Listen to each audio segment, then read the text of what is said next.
Today's Bible reading is Leviticus chapters 15, 16, 17, and Matthew chapter 27, verses 1 through 31. Leviticus chapter 15. The Lord said to Moses and Aaron, "Speak to the Israelites and say to them, when any man has an unusual bodily discharge, such a discharge is unclean, whether it continues flowing from his body or is blocked. It will make him unclean. This is how his discharge will bring about uncleanness. Any bed the man with a discharge lies on will be unclean, and anything he sits on will be unclean. Anyone who touches his bed must wash their clothes and bathe with water, and they will be unclean till evening. Whoever sits on anything that the man with a discharge sat on must wash their clothes and bathe with water, and they will be unclean till evening. Whoever touches the man who has a discharge must wash their clothes and bathe with water, and they will be unclean till evening. If the man with the discharge spits on anyone who is clean, they must wash their clothes and bathe with water, and they will be unclean till evening. Everything the man sits on when riding will be unclean, and whoever touches any of the things that were under him will be unclean till evening. Whoever picks up those things must wash their clothes and bathe with water, and they will be unclean till evening. Anyone the man with a discharge touches without rinsing his hands with water must wash their clothes and bathe with water, and they will be unclean till evening. A clay pipe that the man touches must be broken, and any wooden article is to be rinsed with water. When a man is cleansed from his discharge, he is to count off 7 days for his ceremonial cleansing.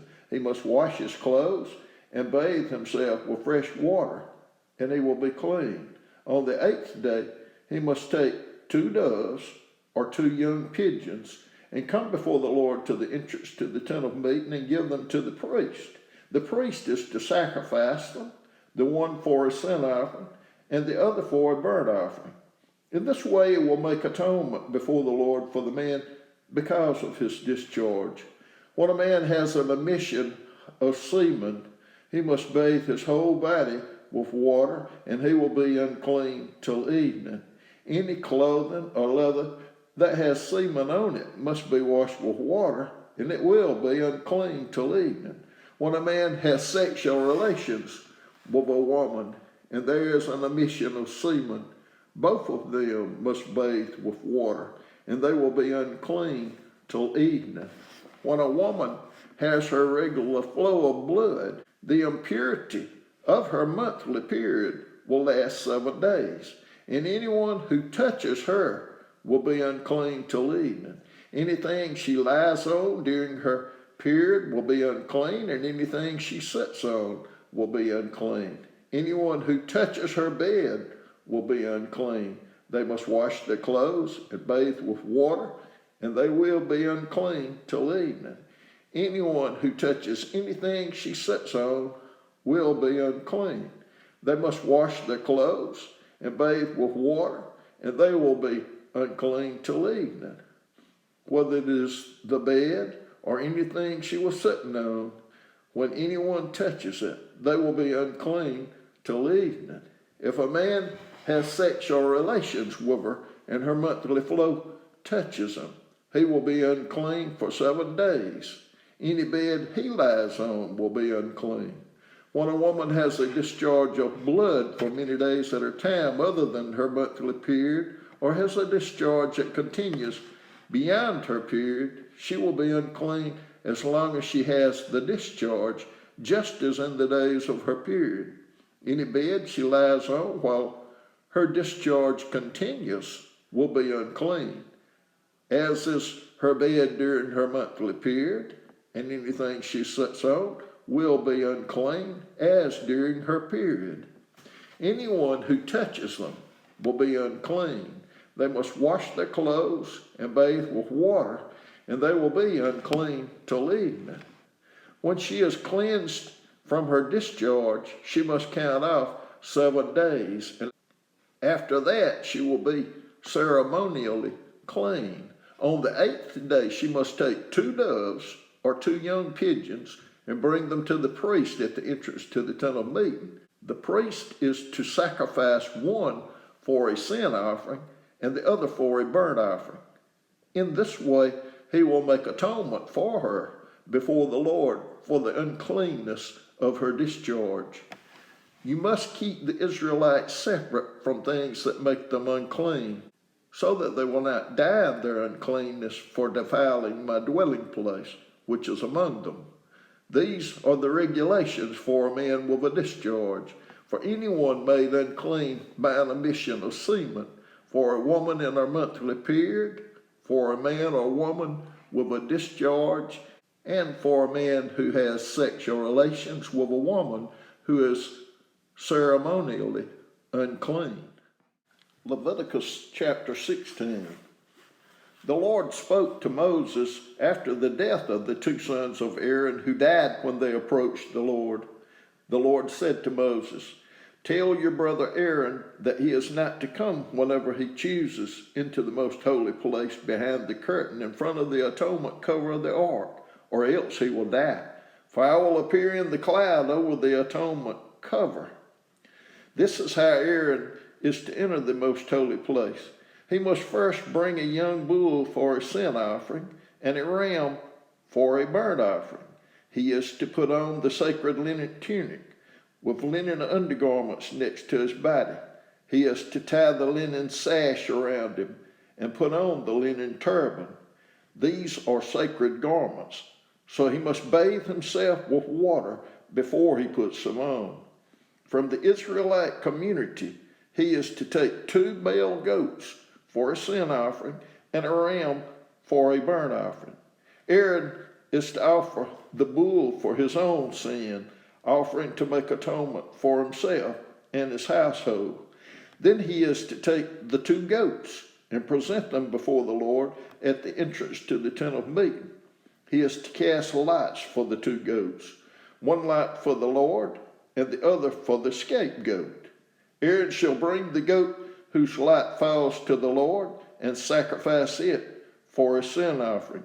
But the goat chosen by lot as the scapegoat shall be presented alive before the Lord to be used for making atonement by sending it into the wilderness as a scapegoat. Aaron shall bring the bull for his own sin offering to make atonement for himself and his household, and he is to slaughter the bull for his own sin offering. He is to take a censer full of burning coals from the altar before the Lord and 2 handfuls of finely ground fragrant incense and take them behind the curtain. He is to put the incense on the fire before the Lord, and the smoke of the incense will conceal the atonement cover above the tablets of the covenant law, so that he will not die. He is to take some of the bull's blood and with his finger sprinkle it on the front of the atonement cover. Then he shall sprinkle some of it with his finger 7 times before the atonement cover.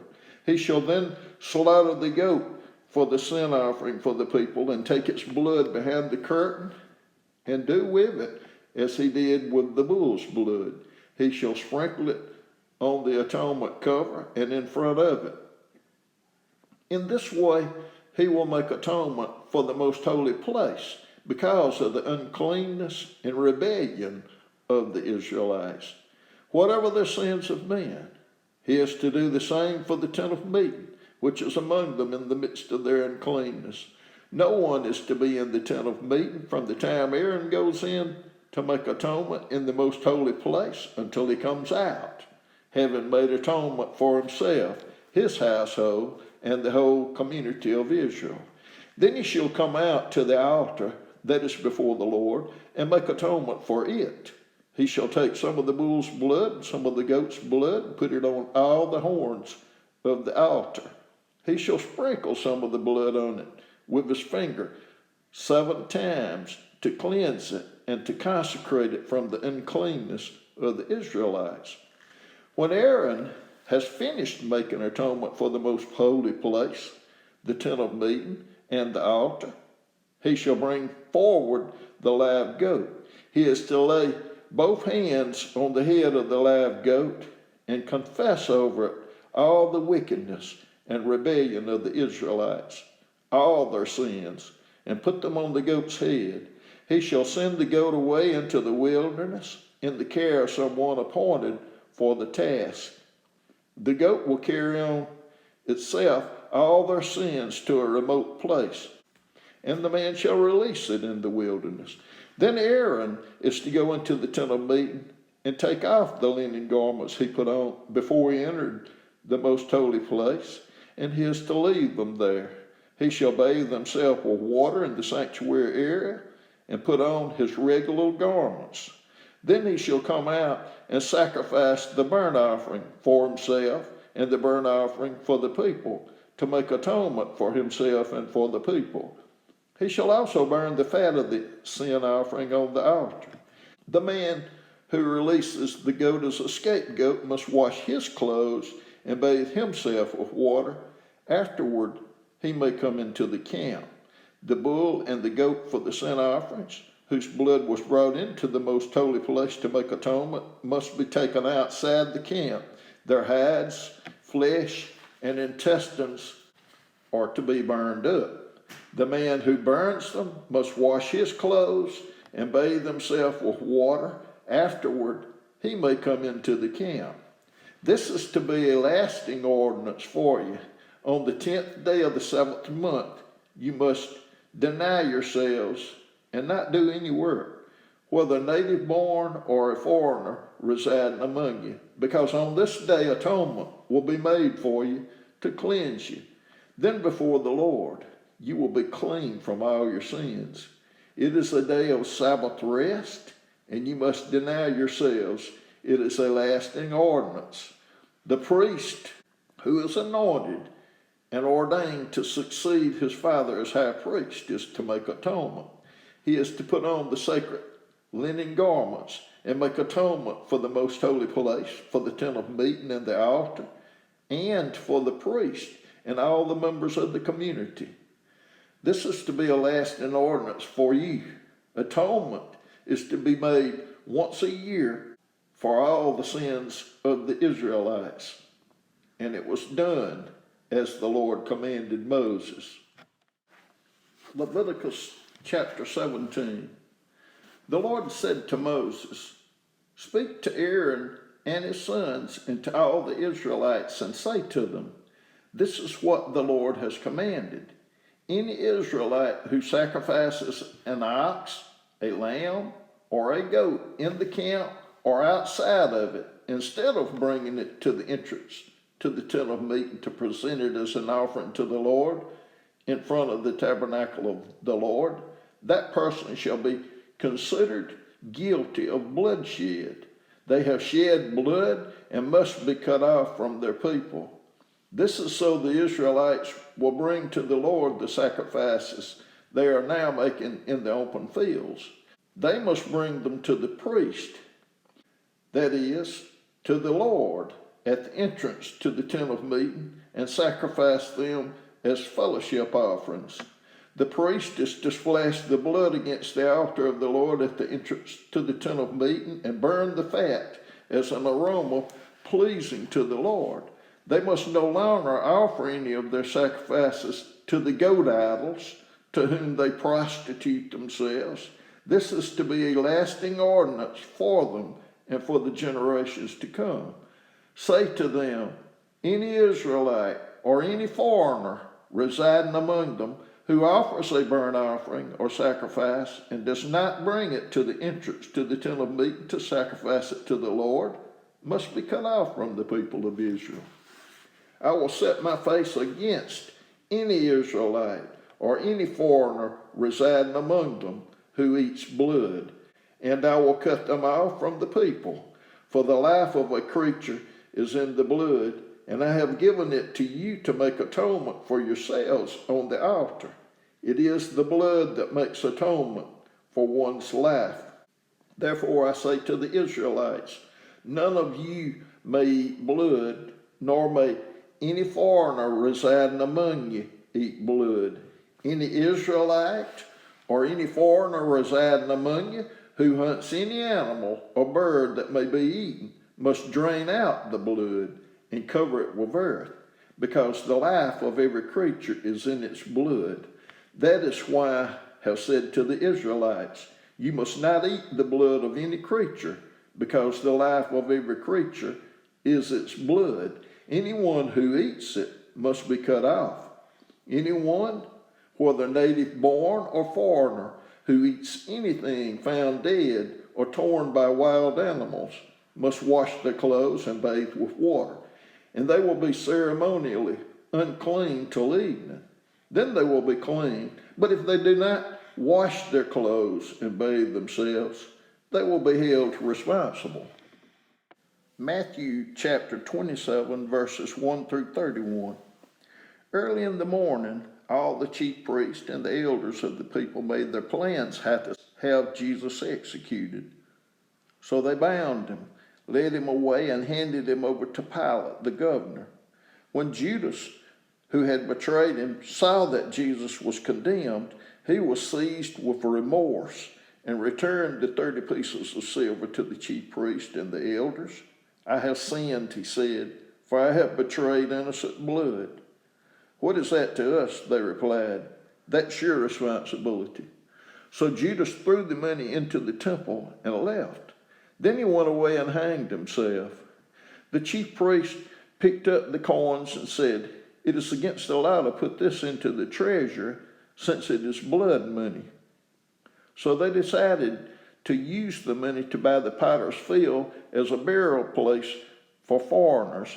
That is why it has been called the field of blood to this day. Then what was spoken by Jeremiah the prophet was fulfilled. They took the 30 pieces of silver, the price set on him by the people of Israel, and they used them to buy the potter's field, as the Lord commanded me. Meanwhile, Jesus stood before the governor, and the governor asked him, are you the king of the Jews? You have said so, Jesus replied. When he was accused by the chief priest and the elders, he gave no answer. Then Pilate asked him, don't you hear the testimony they are bringing against you? But Jesus made no reply, not even to a single charge, to the great amazement of the governor. Now it was the governor's custom at the festival to release a prisoner chosen by the crowd.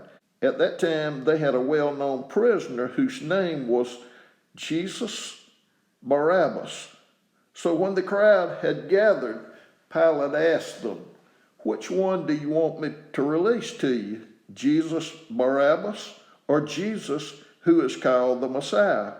For he knew it was out of self-interest that they had handed Jesus over to him. While Pilate was sitting on the judge's seat, his wife sent him this message, don't have anything to do with that innocent man, for I have suffered a great deal today in a dream because of him. But the chief priest and the elders persuaded the crowd to ask for Barabbas and to have Jesus executed. Which of the two do you want me to release to you? Asked the governor. Barabbas, they answered. What shall I do then with Jesus who is called the Messiah? Pilate asked. They all answered, crucify him. Why? What crime has he committed? Asked Pilate. But they shouted all the louder, crucify him. When Pilate saw that he was getting nowhere, but that instead an uproar was starting, he took water and washed his hands in front of the crowd. I am innocent of this man's blood, he said. It is your responsibility. All the people answered, his blood is on us and on our children. Then he released Barabbas to them, but he had Jesus flogged and handed him over to be crucified. Then the governor's soldiers took Jesus into the praetorium and gathered the whole company of soldiers around him. They stripped him and put a scarlet robe on him, and then twisted together a crown of thorns and set it on his head. They put a staff in his right hand. Then they knelt in front of him and mocked him. "Hail, King of Jews," they said. They spit on him and took the staff and struck him on the head again and again. After they had mocked him, they took off the robe and put his own clothes on him. Then they led him away to crucify him.